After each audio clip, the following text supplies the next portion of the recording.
Très brièvement, non. Merci. Nous en venons à la question que va poser Monsieur Guy Tessier à Madame la garde des Sceaux, ministre de la Justice. Vous avez la parole, mon cher collègue. Merci, Monsieur le Président. Madame la garde des Sceaux, Madame le ministre de la Justice, je voudrais revenir vers vous une nouvelle fois sur ce problème qui, vous semble-t-il, est insurmontable et qui est insupportable pour la majorité des riverains de la prison des Baumettes 2 à Marseille, que vous connaissez, pour vous y être rendu il n'y a pas très longtemps. Vous le savez, la prison des femmes se trouve côté rue et les cellules qui se trouvent au 3e et 4e étage sont en vis-à-vis absolu avec les maisons qui se trouvent en face. Donc durant toute la nuit, ce sont des cris, des hurlements, des insultes, voire de la musique à tue-tête qui rend insupportable, Madame la ministre, la vie pour les riverains. D'ailleurs, à l'occasion de votre déplacement à Marseille il y a quelques mois, quelques semaines à peine, et de votre visite de la dite prison, vous avez indiqué qu'un dispositif expérimental serait mis en place le plus rapidement possible et qu'il, s'il donnait satisfaction, il serait généralisé. Donc je voudrais savoir si ce dispositif expérimental, il a fallu d'ailleurs beaucoup de temps pour l'expérimenter, est déjà mis en place. S'il est mis en place, est-ce qu'il est utile? Est-ce qu'il est rationnel? Et troisièmement, à quel moment la totalité des travaux sera faite? Je ne vous cache pas, Madame la Ministre, qu'il y a urgence, car nous approchons de l'hiver, mais après l'hiver, le printemps, et après le printemps, l'été. Et là, c'est vraiment la période de hausse, de pointe des nuits infernales que subissent les riverains. Donc la population avoisinante s'impatiente et me presse de vous demander tout cela.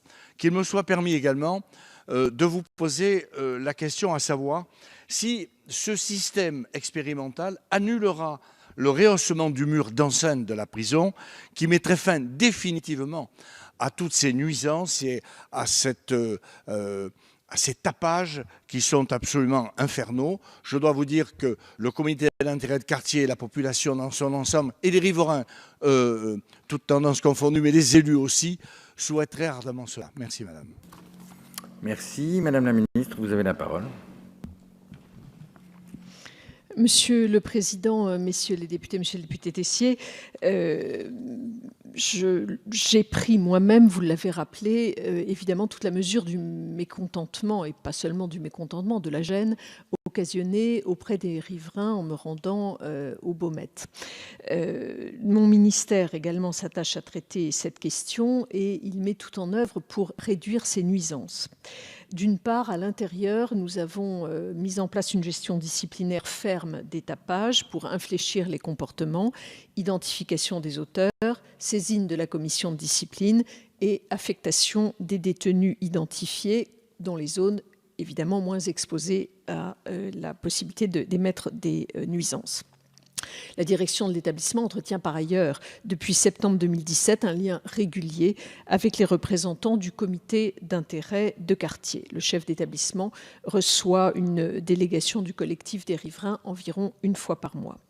Au plan immobilier, une série de mesures relatives aux émergences sonores a été réalisée dans le voisinage du 6 au 10 juillet dernier par l'Agence publique pour l'immobilier de la justice. Sur la base de ces relevés, 2 prototypes ont été installés sur les fenêtres des bâtiments les plus exposés. Une grille acoustique a été posée en extérieur sur une fenêtre au mois d'octobre et une sonde acoustique a été installée afin de mesurer les résultats obtenus. D'autre part, un châssis de fenêtre spécifique a également été installé fin novembre dans une seconde cellule. Il comporte une partie fixe et une partie ouvrante équipée d'un filtre à son. Des tests sont en cours sur ces 2 procédés. Ce sont donc 2 options techniques différentes qui sont expérimentées afin de disposer d'une solution technique efficace susceptible d'être déployée, en particulier sur les étages élevés des hébergements pour limiter au maximum les nuisances subies par les riverains. Les derniers résultats des tests seront obtenus d'ici la fin de l'année civile et la solution la plus opérante sera alors retenue. Il faudra ensuite mettre en production la solution retenue, car c'est du sur-mesure, afin de permettre une pause au cours du premier semestre 2019, donc avant l'été. La proposition de rehausser le mur d'enceinte a été écartée après expertise en raison de contraintes urbanistiques, environnementales et techniques fortes, et notamment en raison de l'exposition au vent. Donc, comme vous le rappeliez, moi je me suis rendue au Beaumet le 26 octobre dernier.